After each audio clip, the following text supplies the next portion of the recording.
Your support keeps these stories alive. Like, subscribe, and ring the bell. My name is Daniel Carter. I am 28 years old, and this is the story of how my father betrayed me in a way that still burns in my chest every time I think about it. I grew up in a modest working-class family in Ohio where every dollar counted and every choice seemed to weigh heavier than it should. I wasn't born into privilege, and because of that, I learned the value of hard work early on. From the time I was 16, I picked up shifts at the local diner, flipped burgers in the summer heat, and even shoveled snow during those brutal Midwest winters, all so I could save for something that mattered to me, my first car. That car wasn't just a machine to me.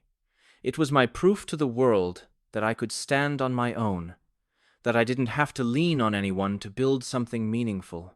After nearly 6 years of saving, sacrificing nights out with friends, skipping vacations, and living like every dollar was gold, I finally bought a car I loved more than anything, a silver Nissan 350Z. It wasn't brand new, but it was mine. The roar of the engine when I pressed the pedal, the way the body curved in the sunlight, it gave me a sense of pride that no one could take away. Or at least, I thought no one could. Life took me overseas. When I was offered a contract job in the United Kingdom, it was not glamorous, but it was steady. I worked as an assistant project coordinator for a construction company in Manchester, and the pay was good enough that I knew I could come back home with a bit of savings in my pocket. Before I left, I carefully parked my car in my parents' garage, covered it with the gray tarp I had bought specifically to protect it, and double-checked everything twice.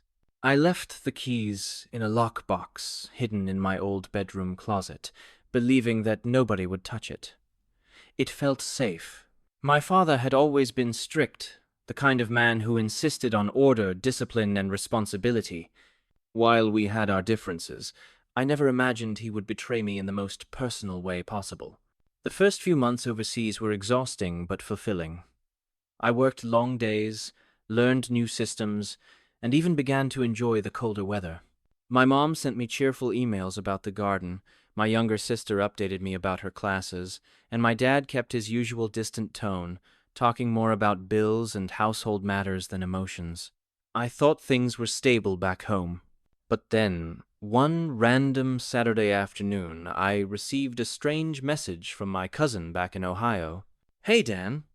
Weird question, but did you sell your Nissan? Saw a guy driving one just like yours near the high school. Looked exactly the same." I froze. I typed back immediately. "No, it's still in my parents' garage. Are you sure?" He replied within minutes. "Pretty sure. Same color, same custom rims. Could be a coincidence, though." But I knew. Deep in my gut, I knew. I tried to push it out of my mind, telling myself maybe he had just seen a similar model, but the seed of doubt had already been planted. Weeks later, another hint came. A friend from my old workplace messaged me on Facebook. "Bro, your brother's been cruising around in your car, hasn't he? Saw him at the mall parking lot last night. Damn, I didn't know you lent it to him." My chest tightened. My brother? He was 23, jobless, and still living in my parents' basement. He was the kind of guy who spent hours on gaming consoles, making big plans that never materialized. He had never respected how hard I worked, and my father, for some reason, always bailed him out of every mess. I called home that night.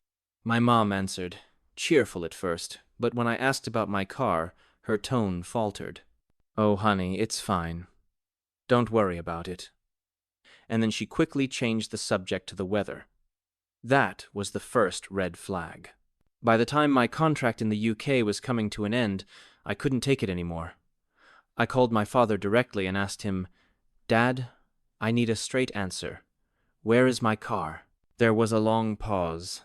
Then his voice, gruff and unapologetic. "I sold it." The words hit me like a fist. "You what?" I nearly shouted into the phone. "Listen, Daniel," he said, calm as if we were talking about taking out the trash. "The car was sitting there collecting dust. Your brother was drowning in debt, and we had repairs to do around the house. It made sense to sell it. At least the money went to good use. My hand trembled as I held the phone. That car was mine. I paid for it. Every single dollar came from me. You had no right, absolutely no right to sell it without even asking. He snapped back. Don't you raise your voice at me. You think you know better just because you went overseas for a few months? Family comes first. Your brother needed help. You'll buy another car someday. It wasn't your decision to make, I shouted. My throat was tight, my chest burning. You stole from me. Do you understand that? You stole from your own son. His tone turned cold. Don't be dramatic. It's just a car. You're making this bigger than it is. But it wasn't just a car. It was my blood, sweat, and sacrifice. And in that moment I realized exactly where I stood in my father's eyes. He valued my brother's failures more than my years of hard work. He thought my sacrifices were disposable. That night I couldn't sleep. I replayed his words over and over. It's just a car. No, it was never just a car. It was a piece of me. And he had ripped it away without hesitation. When I boarded my plane back to the United States weeks later, I wasn't just coming home. I was coming back with fire in my chest. My father thought this was over, but I was determined to make him regret every single decision that had robbed me of what was rightfully mine. When the wheels of the plane touched down in Ohio, I felt a mix of exhaustion and raw determination running through me. I had spent nearly 10 months overseas, working longer hours than I cared to admit, sacrificing weekends and nights just to get ahead, only to return home to betrayal. The thought that my father had sold my car, the one thing that symbolized every ounce of my independence, made my jaw clench so tightly it hurt. As soon as I walked through the sliding doors of the airport, my younger sister Emily greeted me with a nervous smile. She hugged me tightly, but I could feel the hesitation in her arms. She knew. She knew what had happened, and her silence told me she had been forced to keep it from me. On the drive back to my parents' house, I stared out the window, the suburbs rolling past in a blur. Emily tried to make small talk, asking about England, the food, the work, even the weather, but my responses were short, clipped. All I could think about was walking into that garage, pulling back the tarp and facing the empty space where my car used to sit. When we finally pulled into the driveway, my stomach churned with anger. The garage door groaned as it rolled up. And there, it was emptiness. A cold, gray slab of concrete where my silver Nissan had once gleamed. I just stood there, gripping the strap of my duffel bag, my throat tight. For a moment I imagined the countless hours I had worked to afford that car. Every shift at the diner, every freezing morning shoveling driveways, every time I turned down going out with friends because I needed to save another $50. All of it had been reduced to nothing because my father had decided my hard work was disposable. Inside the house, my father sat at the kitchen table with a mug of coffee, reading the newspaper as if nothing had happened. He didn't even look up when I walked in, only muttered, "You're back earlier than I thought." "Earlier than you thought?" I snapped, my voice trembling with fury. "Dad, you sold my car. Without asking. Without even telling me. Do you have any idea what that means to me?" He finally lowered the newspaper, his expression calm but cold. "Daniel, sit down. You're overreacting. It was just sitting there for months. Your brother was drowning in debt, and the house needed repairs. The money went to good use." I slammed my hand on the table, making the coffee slosh in his mug. "Good use? That was my car. I worked for years to buy it. You had no right." His eyes hardened. "Don't raise your voice in my house. You think living overseas makes you a big man now? You don't understand what it's like to hold this family together. Your brother needed me, and I did what I had to do." I took a step back, my chest rising and falling with rage. "No, you did what you wanted to do. You've always babied him. You let him waste his life, and then you cover for him with my sacrifice. I'm not your scapegoat anymore." For the first time, my mom stepped into the kitchen, wringing her hands nervously. Please, both of you, stop. Daniel, your father thought he was helping. Helping who? I cut her off sharply. Not me. Certainly not himself. He only helped my brother continue to be a failure. He sold my car to pay for his mistakes. Do you have any idea what that feels like? To have the one thing I worked for ripped away because he can't stand to let him face the consequences. My father's voice boomed. Enough. It's done. The car is gone. You'll get over it. You're still young. You'll earn more. Buy another one. But your brother, he needed me. And when family needs help, you step up. That's what being a man is about. I stared at him, disbelief twisting inside me. Being a man? Being a man is owning your mistakes, not stealing from your son to cover them up. Don't talk to me about responsibility when you just sold off something that wasn't yours. The room fell silent. My father's glare could have cut steel, but for the first time I didn't look away. My mom looked between us, tears brimming in her eyes, while Emily leaned against the wall, her lips pressed tightly together. The tension in that kitchen was so thick, it felt like the walls were closing in. Later that night, unable to sleep, I sat outside on the porch, staring at the empty driveway. Emily joined me quietly, sitting on the step beside me. For a while, neither of us spoke. Finally, she whispered, "He sold it to one of his friends, some guy he knows from work. Gave him a deal, too. Barely got what it was worth." My chest tightened even more.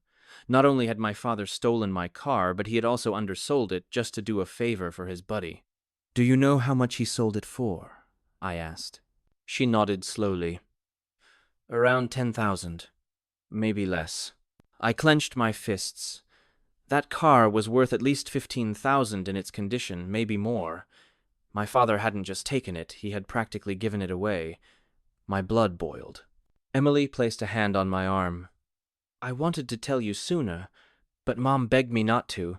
She said it would cause too much trouble while you were gone." I shook my head, bitterness thick in my throat. "Too much trouble? It was my car. My money."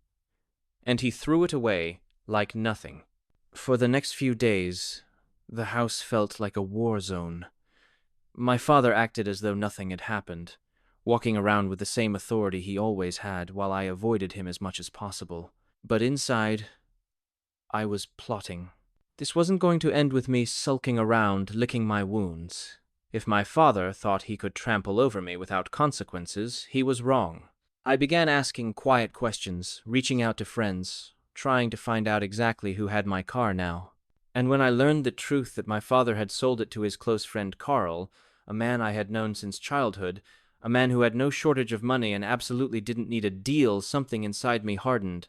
This wasn't just about family anymore. This was about respect, dignity, and justice. My father had crossed a line, and I was going to make damn sure he regretted it.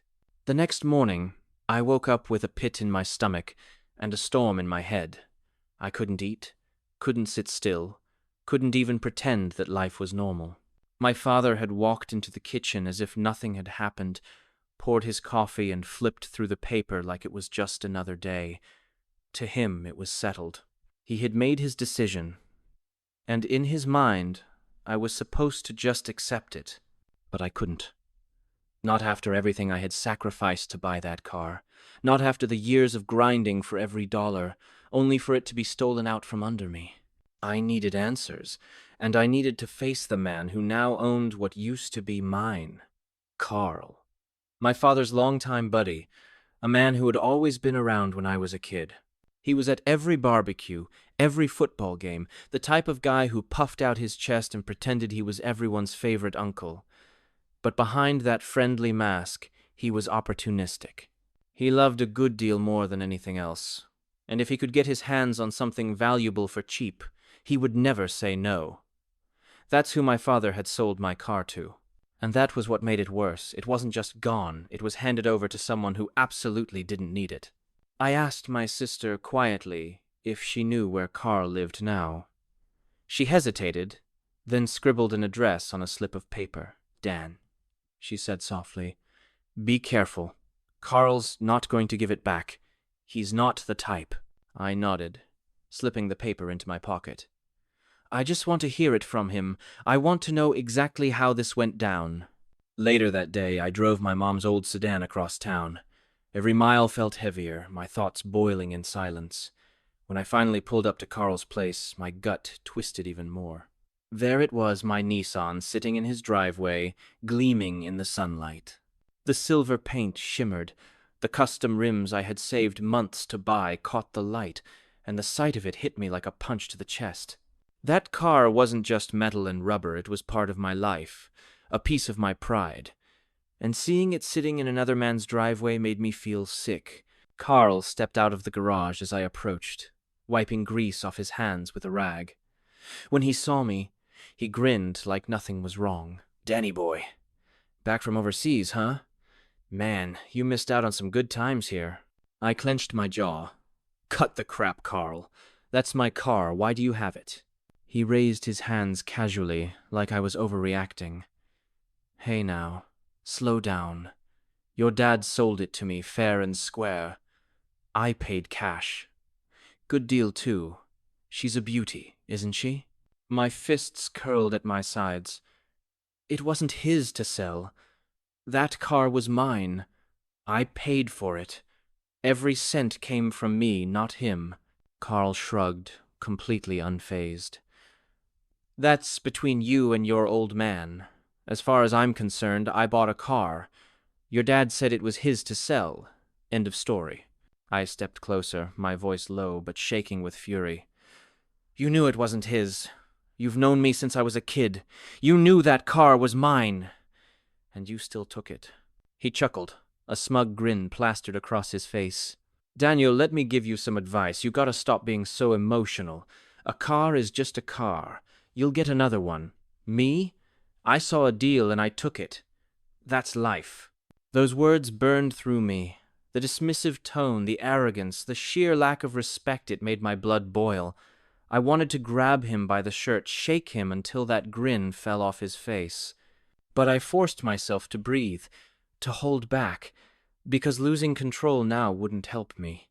Instead, I walked around the car slowly, my hand grazing the hood. Every scratch, every modification, every detail was mine. The leather interior that I had cleaned religiously, the stereo system I had installed after saving months of tips from the diner, even the faint scent of the air freshener I had always kept hanging from the mirror, it was all mine. And now it was in his possession, because my father had chosen to betray me. Carl leaned against the garage, smirking. "Tell you what, kid, if you want it back, make me an offer. But fair warning, I'm not giving it away cheap. Cars like this are getting rarer. You'll need to cough up more than your daddy charged me." My stomach twisted. He wanted me to buy back my own car, the one I'd already paid for with years of my life. My voice came out low, almost a growl. "You're unbelievable." He shrugged again, completely unfazed. "That's business. You should thank your dad, really. If it weren't for him, I wouldn't be enjoying this beauty." I couldn't stay there any longer. Every second I looked at him standing smugly in front of my car made me want to break something. Without another word, I turned and walked back to my mom's sedan, slamming the door hard enough to rattle the windows. As I drove away, my hands shook on the steering wheel. That night, I sat in my old bedroom staring at the ceiling. The anger inside me had grown into something sharper, colder. This wasn't just about the car anymore. It was about principle. It was about respect. My father had taken something from me, sold it to a man who had no moral compass, and expected me to just roll over. But I couldn't. I wouldn't. I began to plan. I started looking into the paperwork, digging up old receipts, checking if the title had ever even been transferred properly. I called the DMV, quietly asking about the status of the vehicle under my name, and what I discovered made my pulse quicken. The car was still registered to me. My father had handed it off to Carl, probably with some sloppy under-the-table deal, but legally on paper it was still mine. That was the crack in the armor I had been searching for. If Carl wanted to play business, I could play business better. And if my father thought this would all fade away, he was about to learn that I wasn't his little boy anymore. I was a man who had been pushed too far, and I was ready to fight back. The moment I found out the car was still legally under my name, something inside me shifted. For days I had been drowning in anger, pacing in circles, replaying the betrayal over and over in my mind. But now I had a weapon. My father thought he was the authority in this house, the man who could make decisions and everyone else would just fall in line. Carl thought he had scored a once-in-a-lifetime deal and that I would be too weak to challenge him. But the truth was on my side. That registration, that title, it was still mine. And that meant they had both crossed into theft, whether they wanted to admit it or not. I didn't confront them right away. No, I wanted to be smart. I spent the next 2 days gathering everything I could find, old receipts, the original bill of sale, service records with my name on them, every document that tied me to that Nissan. My sister helped, sneaking into the garage to check if my father had kept anything. She found an envelope of papers stuffed in a drawer, and when she handed it to me, her eyes were wide with fear. "Dan, if he finds out I gave this to you, he'll lose it," she whispered. I squeezed her hand and told her she was the only one in this house who hadn't turned her back on me. That night, I spread everything out on my desk like puzzle pieces. The bill of sale with my signature, the insurance statements addressed to me, the registration still showing my name, clear as day. All of it pointed to one fact. The car was mine in the eyes of the law. My father hadn't transferred ownership properly. He had taken cash from Carl and handed over the keys, but the paper trail didn't match. Carl wasn't the owner, he was just a man driving around in someone else's property, my property. The next morning, I drove back to Carl's house, my heart pounding like a drum in my chest. The Nissan was parked in the driveway again, glistening under the sun, mocking me with its shine. Carl was outside, fiddling with a lawnmower, and when he spotted me, that smug grin spread across his face again. "Back so soon, Danny?" he called out, wiping his greasy hands on a rag. "Don't tell me you're still hung up on this car."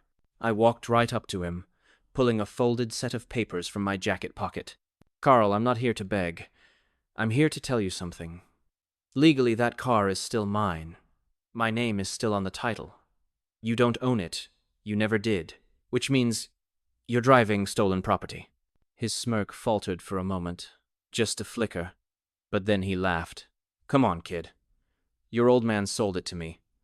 I gave him cash. That's between you and him. I've got the car. End of story." I stepped closer, lowering my voice. "No, Carl. End of story is when the police show up at your door and ask why you're driving a car that's still registered under my name. End of story is when you realize you got played by my father, and now you're the one holding the bag. So here's your choice. You hand it back to me, or I take this down the legal road. And trust me, you don't want that." For the first time, he didn't have a comeback. His eyes darted to the car, then back to me. He muttered, "You wouldn't call the cops. You wouldn't do that to your own dad." I let out a bitter laugh. I turned and walked away, leaving him standing there in silence. My heart was racing, adrenaline flooding my veins, but I knew I had struck a nerve. Carl wasn't stupid. He knew I was right. If I pushed this hard enough, he'd be the one facing legal trouble. When I got home, my father was waiting in the living room. He must have heard from Carl, because the second I stepped through the door, he barked, "What the hell did you say to him?" I dropped my bag on the floor and faced him head on. I told him the truth. The car is still mine. You didn't transfer the title. You stole from me, and now your buddy is the one stuck with stolen property. If you thought I was going to let this go, you were dead wrong. His face turned red, his fists clenching at his sides. "You ungrateful little brat. After everything I've done for this family, this is how you treat me? I helped your brother. I kept this house standing, and you're going to drag my name through the mud over a car?" I took a step closer, my voice low and steady. "It's not just a car. It's mine. You didn't ask. You didn't even tell me. You betrayed me, Dad, and now you're going to pay for it. For a moment, I thought he might hit me. His chest was heaving, his eyes blazing, but instead he spat on the floor and stormed out of the room, slamming the door behind him. My mom rushed in, her face pale. Daniel, please, don't push him like this. He's under so much stress. Mom, I cut her off, my voice breaking. He sold my car. He stole from me. And now he wants me to just shut up about it. Do you understand how wrong that is? Her lips trembled, but she didn't answer.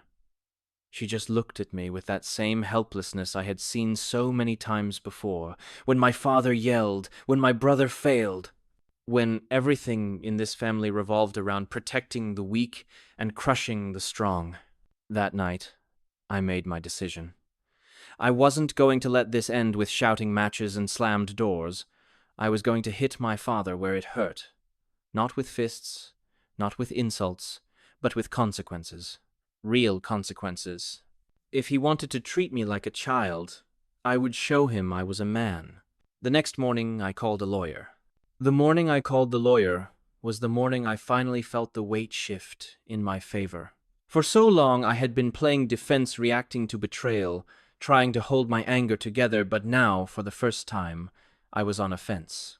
The attorney's name was Michael Harris, a family friend of a friend who owed me a favor. When I told him the situation, he didn't even hesitate. If the car is still in your name on paper, he said over the phone, then legally it's still yours. Your father had no authority to sell it, and whoever's driving it now is essentially in possession of stolen property. We can file a claim and make them return it or face charges. Hearing those words felt like oxygen filling my lungs. Finally, someone was validating what I already knew deep down. I had been robbed. That same afternoon, I arranged to meet Michael in his office. I brought every piece of documentation I had. Receipts, registration papers, insurance records, even the loan payment stubs from when I had scraped together those first installments. We laid it all out on his polished oak desk, and he nodded as he flipped through the stack. "This is airtight," he said. "Your father may have handed over the keys, but he never transferred legal ownership. That car belongs to you, Daniel. You can demand it back, and if Carl refuses, we'll take him to court. In fact, your father could also face repercussions for selling something that wasn't legally his to sell." As I left the office, papers clutched in my hand, I felt a strange mix of relief and dread. Relief because I finally had a path forward, dread because I knew the storm this would unleash at home. My father wasn't a man who backed down easily. He lived his life by authority and intimidation. But this time, I wasn't a boy at his mercy. I had the law on my side, and that gave me strength. That evening, I confronted him directly. He was in the living room, watching television with his usual scowl, when I stood in front of him and said, "Dad, we need to talk. I met with a lawyer today." He lowered the remote, his eyes narrowing. "A lawyer? Over a damn car? Are you out of your mind?" "No," I said, my voice steady. "I'm finally in my right mind. The car is legally mine. You sold it without my permission. That's theft. If Carl doesn't return it, I'll press charges. And you'll be dragged into it too." His face turned crimson, veins bulging at his temples. "You wouldn't dare. You destroy this family just to make a point?" I took a step closer. My eyes locked on his. "No, Dad. You destroyed this family the moment you decided my hard work meant nothing.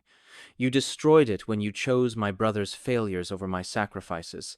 This isn't about a point. This is about respect, about dignity, about the fact that you don't get to steal from me and walk away like nothing happened." For a long moment, the only sound in the room was the ticking of the clock on the wall. My mom stood in the doorway, pale and trembling, while my sister hovered behind her. My father finally barked out, "Fine.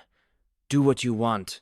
Call your lawyer, call the cops, drag us all through the mud. You think that'll make you a man? Go ahead."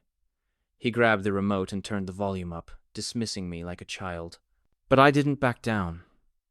The next morning, Michael drafted a formal letter of demand addressed to Carl, stating clearly that the vehicle was still legally mine and must be returned immediately or face legal action. We delivered it by certified mail and by hand.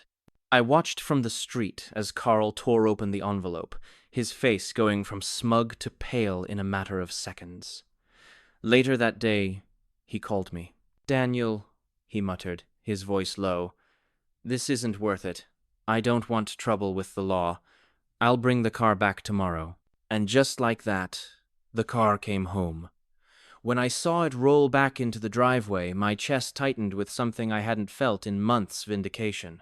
I ran my hand along the hood, breathing in the familiar scent of the leather interior, the faint trace of the cologne I had spilled once on the passenger seat. It was mine again.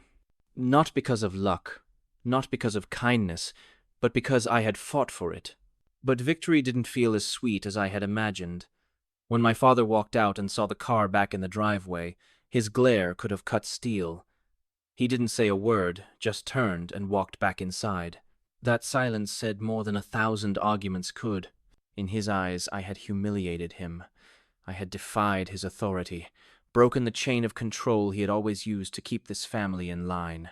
That night, as I sat in my room staring at the keys in my hand, I realized something important. This wasn't just about a car. It was about finally standing up to my father after a lifetime of bending under his weight. For years he had treated me like the reliable one, the one who could be sacrificed so my brother's failures could be covered. But now I had shown him I wasn't disposable. I wasn't a child to be ordered around. I was a man who demanded respect, even if I had to tear it from his hands. The next morning, my father didn't join us for breakfast. He stayed locked in his room, stewing in his pride. My mom tried to smile as she poured me coffee, but I could see the worry in her eyes. My sister sat quietly, avoiding everyone's gaze. The house felt fractured, the air thick with unspoken tension. But for the first time, I felt light. Because finally, I wasn't the one carrying the burden of silence. I don't know if my father will ever forgive me for what I did. Maybe he never will. But one thing is certain, he will never forget it. He will remember that the son he thought he could control, the son he thought he could sacrifice, fought back and won.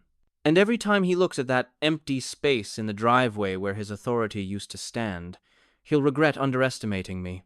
This is my story. Not just about a car, but about respect, about refusing to be walked over, about making the man who betrayed me face the consequences of his choices. And in the end, I got back more than just a set of wheels. I got back my pride.